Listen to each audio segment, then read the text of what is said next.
Assalamualaikum warahmatullahi wabarakatuh. Semoga kita semua selalu dalam lindungan Allah Subhanahu wa Ta'ala. Perkenalkan, nama saya Febri Septien Sugara. Saya adalah mahasiswa PPK Daljab tahun 2020 Universitas PGRI Madiun.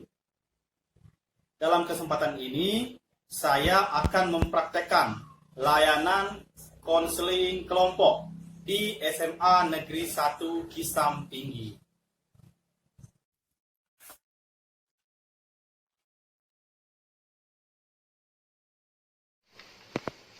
Assalamualaikum warahmatullahi wabarakatuh. Waalaikumsalam warahmatullahi wabarakatuh. Selamat pagi anak-anak. Pagi. Apa kabar semuanya? Alhamdulillah luar biasa, harus baik. Allahu Akbar, Allahu Akbar, Allahu Akbar. Senang sekali pada pagi hari ini Bapak kembali bisa berjumpa dengan anak-anak semua yang Bapak banggakan. Terima kasih pada anak-anak sudah mau hadir untuk mengikuti layanan konseling kelompok pada pagi hari ini. Bapak sangat berterima kasih sekali. Sebelum kita memulai kegiatan ini, agar kegiatan kita ini diberi keberkahan, marilah kita bersama-sama untuk memanjatkan doa ya, menurut kepercayaan masing-masing. Berdoa mulai. Berdoa selesai. Nah, pertama-tama agar kita lebih akrab ya, Bapak meminta kalian untuk memperkenalkan diri terlebih dahulu. Boleh menyebutkan nama, cita-cita, hobi, sifat, ya, apapun tentang pribadi kamu. Silakan dimulai dari pertama. Perkenalkan, nama saya Mega Amelia Tati, biasa dipanggil Mega atau Amel. Umur saya 16 tahun, saya tinggal di Ranca Panjang. Saya memiliki hobi menari dan membaca. Oke, hobi menari dan membaca. Amel, bagus sekali. Oke, selanjutnya silakan. Perkenalkan, nama saya Fadli Satimari, biasa dipanggil Fabian ini. Umur saya 15 tahun, hobi saya menari, dan alamat rumah saya di Sukamaju. Oke, di Sukamaju ya. Itu kan rumah Pak Mulyoto. Iya. Selanjutnya. Perkenalkan, nama saya Desi Lulisari, biasa dipanggil Desi, alamat Sukamaju, dan hobi saya menari atau bermain. Oh, bermain badminton. Bagus, olahraga ya, sehat ya. Jadi sama-sama di Sukamaju. Tetangga. Apa masih keluarga?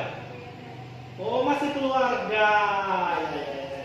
Selanjutnya, silakan.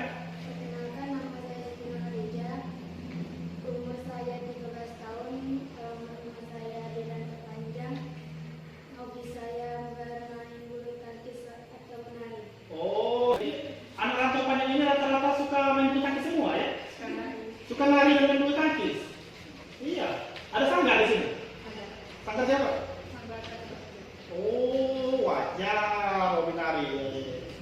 Selanjutnya? Perkenalkan, nama saya Nurul Paloma, alamat saya di Cikung, umur saya 16 tahun, hobi saya bermain. Oke, tepuk tangan untuk kalian semua.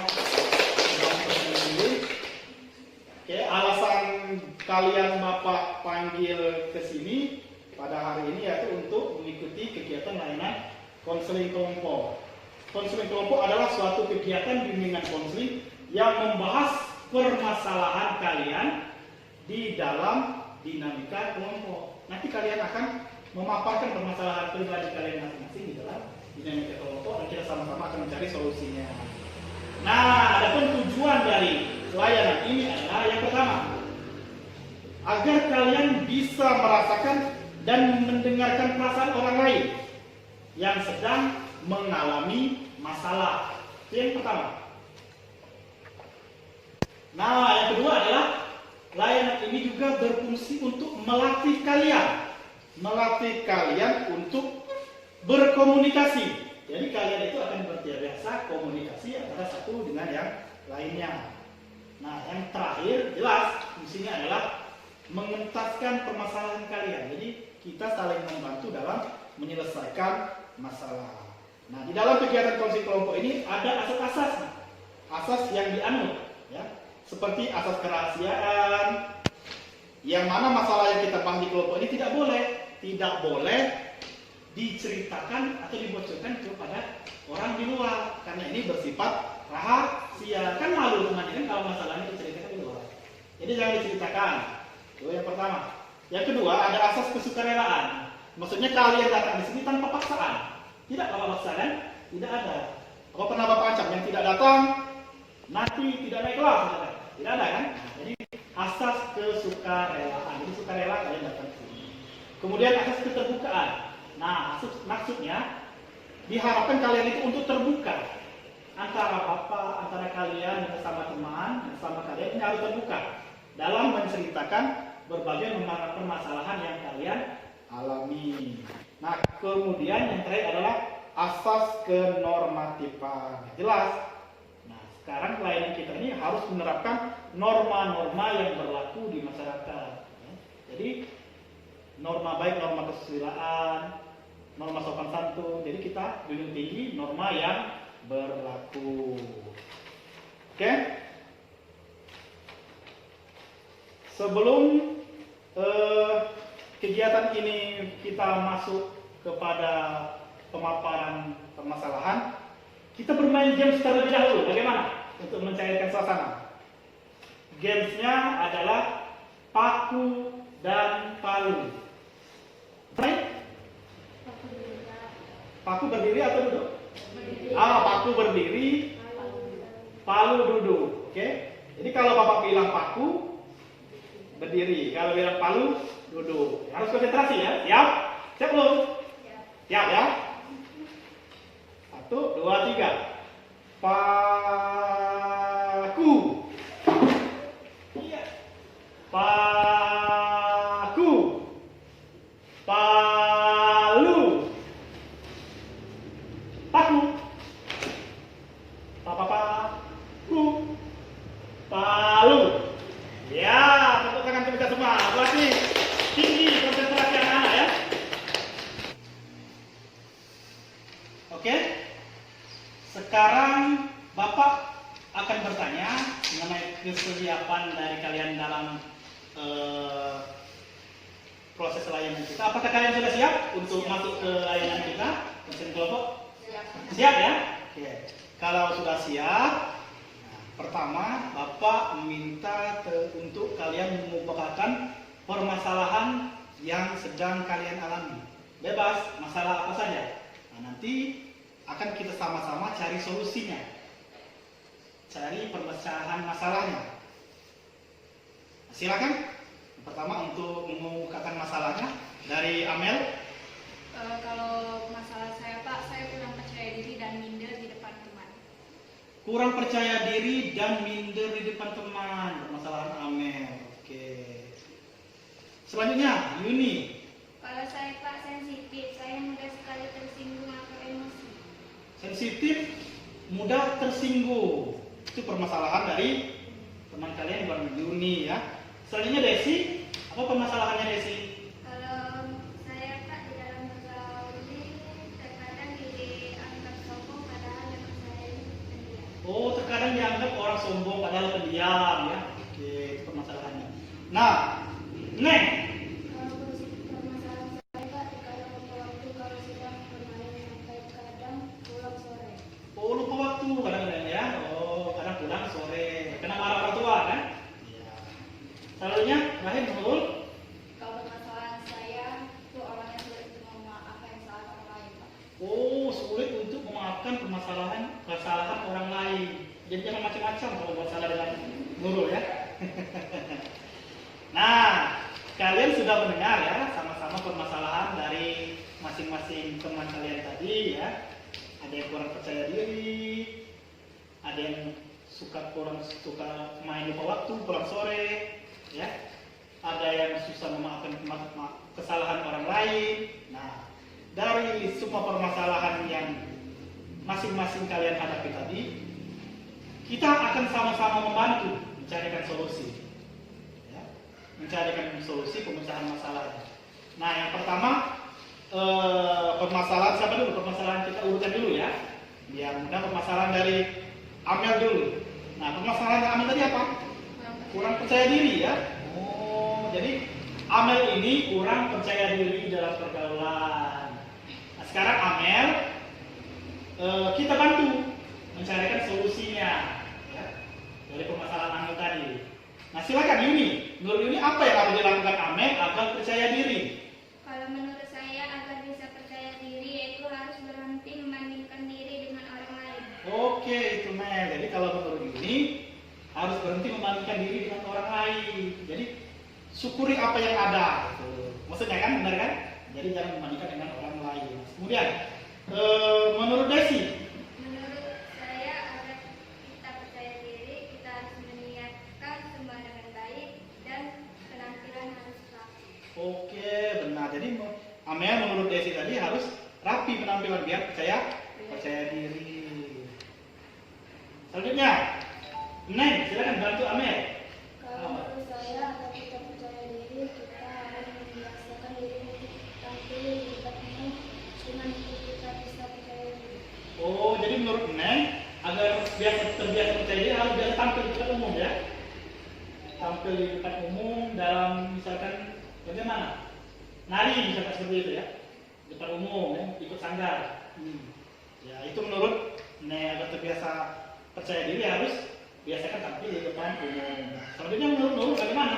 Menurut saya kita harus percaya diri, harus bisa menjadi diri sendiri biarkan apa kata orang lain, yang penting perbuatan yang kita lakukan itu baik. Nah, menurut Nurul ini biarkan apa kata orang.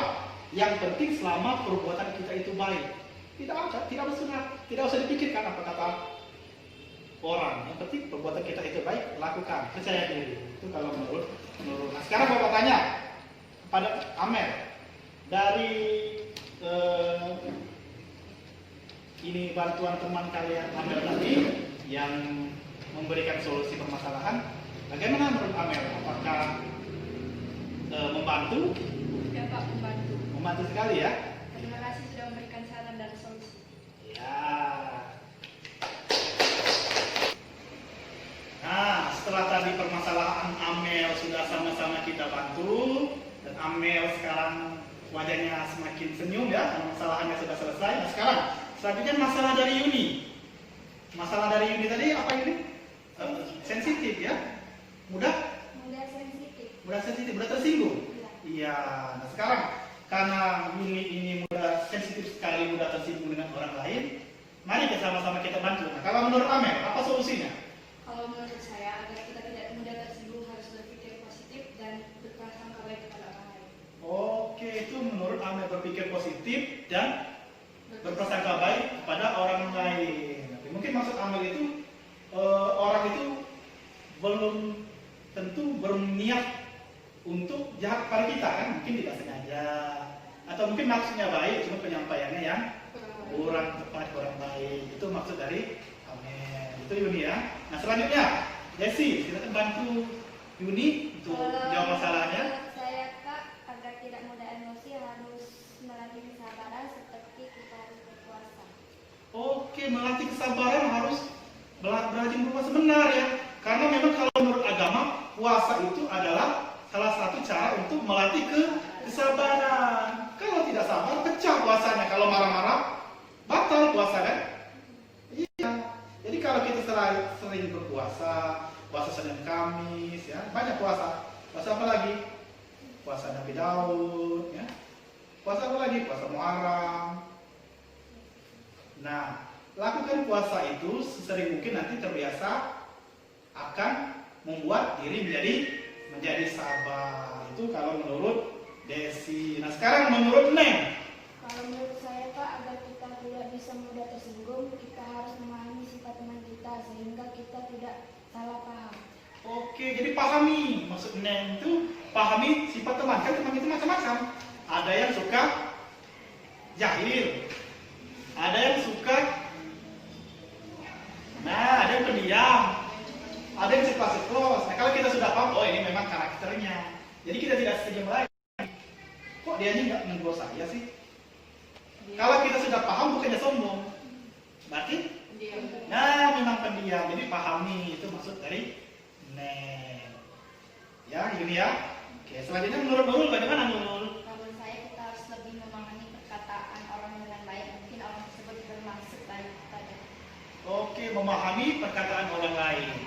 Mungkin orang lain itu bermaksud baik kepada kita, itu menurut Nurul. Jadi benar seperti yang Bapak katakan di awal tadi, mungkin orang itu bermaksud baik, cuman kitanya yang salah paham. Jadi agar tidak mudah tersinggung itu, kita harus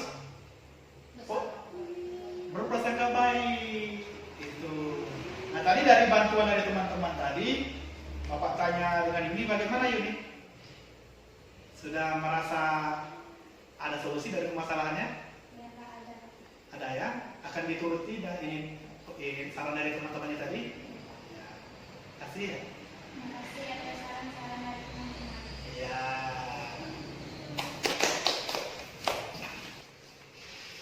Nah, setelah permasalahan Amel dan Yuni yang sudah kita bantu, selanjutnya permasalahan Desi. Apa masalahnya Desi?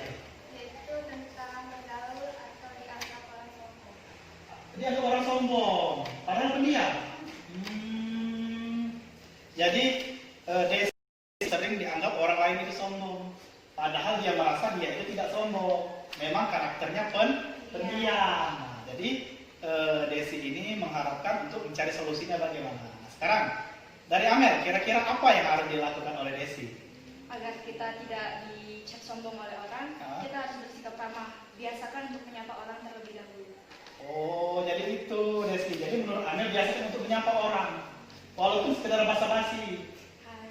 Hai, nah, apa kabar? Nah, itu. Jadi biasakan untuk menyapa. Ya, jadi kalau kita sudah menyapa orang itu sudah ada kesannya. Oh, berarti orang ini tidak sombong, walaupun hanya sekedar hai. Walaupun hanya sekedar hai, apa kabar? Atau assalamualaikum, ya. Tuh. Itu kalau menurut Amel. Nah, selanjutnya Yuni.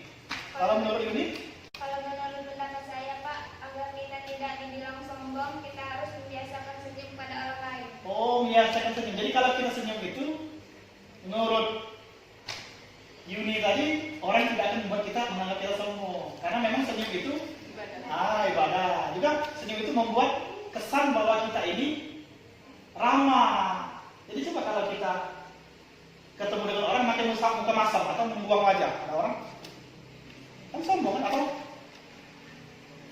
jadi kesannya sombong. Jadi kalau kita senyum, senyum. Jadi kalau kita senyum, orang itu akan senang dan tidak menganggap kita sombong. Itu kalau menurut Yuni. Nah selanjutnya silakan Neng untuk memberikan bantuan terhadap permasalahan dari Desi. Kalau menurut saya, Pak, agar kita tidak dikatakan sombong harus bisa basa-basi, bisanya menanyakan kabar dan lainnya. Oh iya, menanyakan kabar harus bisa basa-basi, benar ya. Seperti yang Bapak jelaskan tadi, harus bisa basa-basi. Jadi itu ya, Desi ya. Jadi terkadang basa-basi itu penting, walaupun hanya sepatah kata. Ya. Apa kabar? Halo. Di mana sekarang? Itu. Jadi agar kita tidak dianggap orang sombong. Jadi kalau kita tidak dianggap orang sombong. Ya, selanjutnya silakan Nurul untuk membantu memecahkan masalah dari Desi. Menurut saya, Pak, supaya kita tidak dikatakan sombong, harus menjelaskan teman-teman bahwa sifat kita itu pendiam, supaya kami tidak salah paham. Oh, jadi kalau menurut Nurul, Desi itu harus menjelaskan dulu dengan teman bahwa Desi itu memang karakternya pendiam. Jadi agar temannya tidak salah paham. Itu maksud dari Nurul.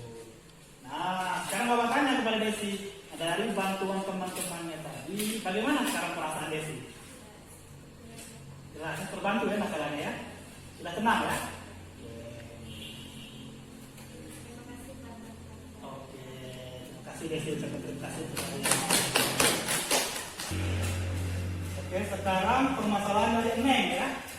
Permasalahan dari Neng, silakan apa tadi Neng? Kadang lupa waktu.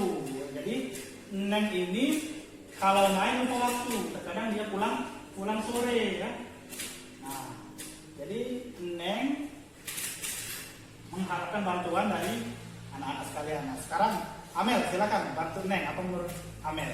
Menurut saya Neng, kalau main harus tidak agar main tidak lupa waktu itu kita harus menata waktu. Kita boleh main tapi harus tahu waktu. Jadi tahu jam pulang. Boleh main tapi harus tahu waktu, tahu jam pulang. Jadi harus ingat-ingat waktu itu kalau menurut Amel. Ya Neng ya. Nah, selanjutnya Yuni, silakan bantu. Kalau menurut saya Kak, kita harus mendahulukan pekerjaan yang penting. Mendahulukan pekerjaan yang penting. Jadi kalau ada pekerjaan penting nanti dulu main. Oh itu Neng. Jadi dahulukan dulu yang penting. Apa yang penting? Misalkan ada PR, kerjakan dulu PR. Jangan dulu main. Buat skala prioritas. Membuat skala prioritas. Pintar sekali menurut Amel ya. Nah, sekarang Desi, menurut Desi apa yang harus dilakukan oleh Neng? Menurut saya kita harus mencari kesibukan yang positif agar tidak sering bermain. Mencari kesibukan dengan hal-hal yang positif agar tidak bermain. Cari kesibukan yang positif. Misalkan apa? Belajar masak. Nah, apa lagi? Bantu orang tua di rumah atau daftar les ya, atau ikut ekskul sekolah. Jadi agar tidak fokus dengan bermain terus. Itu kalau menurut Desi. Nah sekarang menurut Nurul, apa menurut Nurul? Menurut saya Neng harus berusaha betah di rumah dengan cara membuat kondisi rumah menjadi lebih nyaman atau banyak aktivitas di rumah. Oh, kalau menurut Nurul, Neng itu harus membuat kondisi rumah itu nyaman. Harus sedapat mungkin nyaman di rumah. Banyak kan aktivitas di rumah. Jadi kalau rumah nyaman, aktivitas yang paling banyak di rumah dia jarang untuk main keluar. Itu kalau menurut Nurul. Nah, Neng, dari bantuan dan saran dari teman-temannya Bantu. semakin baik, terbantu ya. Ya. Apa ucapan untuk teman-temannya? Terima kasih teman-teman telah membantu saya. Ya. Nah, serah Amel, Yuni, Desi, dan Neng tadi terbantu. Sekarang giliran permasalahan Nurul yang belum kita bantu. Nah, permasalahan Nurul apa Nurul? Sulit memaafkan kesalahan orang lain. Sulit memaafkan kesalahan orang lain. Bisa dendam ya. Nah, sekarang Amel, menurut Amel bagaimana Nurul ini agar dia mudah memaafkan orang lain? Jadi menurut pendapat saya kita itu harus mengingat kebaikan orang, karena manusia itu cenderung kadang melihat satu kesalahan orang lalu melupakan satu kebaikan yang lainnya. Jadi kita itu harus lebih melihat kebaikan orang, jadi mudah memaafkan. Oh, kita itu harus mengingat memaafkannya. Jadi setiap orang itu jangan cuma diingat keburukannya saja. Itu kalau menurut Amel. Jadi ingat kebaikannya. Kalau kita orang salah dengan kita terus kita ingat kebaikannya, maka kita akan luluh dan memaafkan. Nah, selanjutnya menurut Yuni, bagaimana Yuni? Kalau menurut saya agar kita bisa memaafkan orang lain, kita harus belajar ikhlas. Karena tidak semua manusia karena tidak ada manusia yang sempurna. Oh, jadi itu menurut Yuni karena tidak ada manusia yang sempurna. Selanjutnya menurut Desi, apa yang harus dilakukan oleh Nurul? Menurut saya, agar memaafkan orang lain yaitu dengan membayangkan kalau kita yang salah pasti sedih kalau tidak dimaafkan. Oh, itu menurut Desi. Jadi membayangkan diri kita bagaimana kalau posisi kita yang minta maaf itu kalau menurut Desi. Pasti kan sedih kan kalau tidak dimaafkan. Sedangkan kita sudah tulus meminta maaf, tidak mau mengulangi lagi. Itu kalau menurut Desi. Nah sekarang Neng, bagaimana menurut Neng? Menurut saya Nurul agar mudah memaafkan orang lain yaitu kita jangan suka menutupkan kesalahannya. Oh, jadi jangan suka mengungkit-ungkit kesalahan. Jadi lupakan itu kalau menurut Neng. Yang lalu biarlah berlalu. Kita buka lembaran baru. Itu kalau menurut Neng. Move on dong. Nah sekarang Bapak tanya dengan Nurul setelah teman-temannya tadi memberikan solusi, memberikan saran, memberikan bantuan. Nah, bagaimana sekarang perasaan Neng dari setelah mendengarkan saran dari teman-temannya tadi? Perasaan Nurul maksud Bapak? Menurut saya sangat membantu saya Pak. Sangat membantu sekali ya. Sudah mendapatkan solusi ya. Apa ucapan untuk teman-temannya? Terima kasih atas saran-sarannya. Tangan kita semua. Oke, baiklah. Nah, setelah kita bersama-sama saling membantu satu sama lain, saling memberikan saran satu sama lain, dan permasalahan kalian sudah insya Allah terbantu atau tertuntaskan melalui konseling kelompok ini. Nah, sekarang Bapak akan bertanya kepada kalian semua, apa kesan yang kalian rasakan dan pesan yang ingin kalian sampaikan setelah mengikuti layanan ini? Dimulai dari Amel. Mengikuti layanan konseling kelompok ini, saya merasa senang karena memiliki tempat curhat sehingga masalah yang saya miliki itu menjadi terbantu. Merasa senang karena ada tempat curhat dan masalah menjadi terbantu. Selanjutnya, silakan. Pesan saya adalah saya sangat senang sekali karena permasalahan yang saya alami terbantu. Senang karena masalahnya terbantu. Oke, Fania, Desi. Kesan dan pesan saya yaitu sangat mengesankan sekali karena di sini saya banyak teman dan saling berbagi. Oke, di sini banyak teman dan saling berbagi. Desi. Sekarang Neng. Saya sangat mengesankan karena saya jadi tahu bahwa setiap orang punya masalahnya masing-masing. Oke, dari Neng. Dia tahu karena setiap orang pasti punya masalahnya masing-masing. Nah, sekarang terakhir menurut Nurul. Pesan saya adalah sangat menyenangkan karena bisa saling berbagi masalah pada teman-teman dan mendapatkan solusi. Oh, betul untuk Nurul. Bisa saling berbagi dengan teman-teman dan bisa memberi solusi. Oke, Bapak rasa cukup sampai di sini layanan kita pada pagi hari ini. Kalian Bapak harap bisa mengatasi permasalahan kalian setelah mengikuti layanan ini. Dan Bapak ingin bertanya, apakah kalau Bapak mengadakan layanan lanjutan konseling kelompok, kalian berminat untuk mengikutinya lagi? Tentu saja ya, berminat ya, karena mengasihkan ya. Ya, mengasihkan, seru, bisa bertemu teman-teman, saling membantu, saling komunikasi, saling curhat ya. Oke, Bapak rasa cukup sampai di sini layanan konseling kita pada pagi hari ini. Seperti biasa, sebelum Bapak ucapkan terima kasih dulu ya, kalian sudah mau datang ke sini, mau mengikuti layanan konseling kelompok. Terima kasih. Sebelum kita menutup layanan ini, ada baiknya bersama-sama kita berdoa menurut agama dan kepercayaan masing-masing. Berdoa mulai.